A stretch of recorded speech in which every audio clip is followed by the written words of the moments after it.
রাজ্যে শাসক দলের বিরুদ্ধে একের পর এক দুর্নীতির অভিযোগ।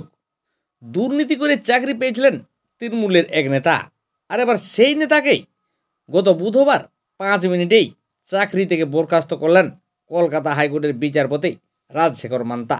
স্কুলের শিক্ষক নেতা দুর্নীতি করে চাকরি পেয়েছেন, কোনোভাবে চাকরিতে রাখা যাবে না, এমনই কিন্তু মন্তব্য করেন কলকাতা হাইকোর্টের বিচারপতি রাজশেখর মান্তা।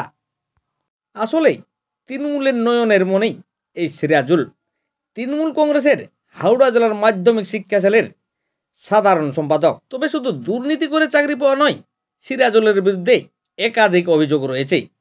সিরাজুলের বিরুদ্ধে শ্লীলতাহানি ও শিক্ষা দপ্তরের গুরুত্বপূর্ণ পদে থেকে টাকা নয়ছয়েরও অভিযোগ রয়েছে।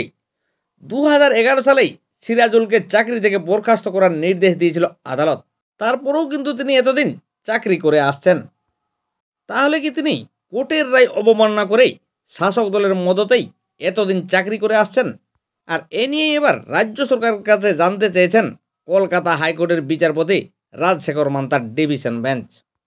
2001 সালেই বাম জমানায় তিনি দুর্নীতি করে চাকরি পেয়েছেন বলে অভিযোগ উঠেছিল। আর দুর্নীতির অভিযোগ প্রমাণিত হলেও তিনি কিন্তু চাকরি করে যাচ্ছেন বলেই উল্লেখ করে আদালতের দ্বারস্থ হয়েছিলেন আইনজীবী ফিরদৌস শামীম। আর সেই মামলা চলছিল বিচারপতি বিশ্বজিৎ বসুর এজলাসে।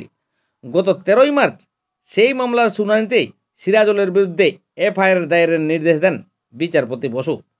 সঙ্গে প্রশ্ন করেন, দুর্নীতি প্রমাণিত হওয়ার পরেও কী করে তিনি শিক্ষা সংক্রান্ত গুরুত্বপূর্ণ পদে রয়েছেন। এরপর বিচারপতি বসুর নির্দেশ থেকে রক্ষা কবচ চেয়ে বিচারপতি মান্তার ডিভিশন বেঞ্চে মামলা করেন সিরাজুল।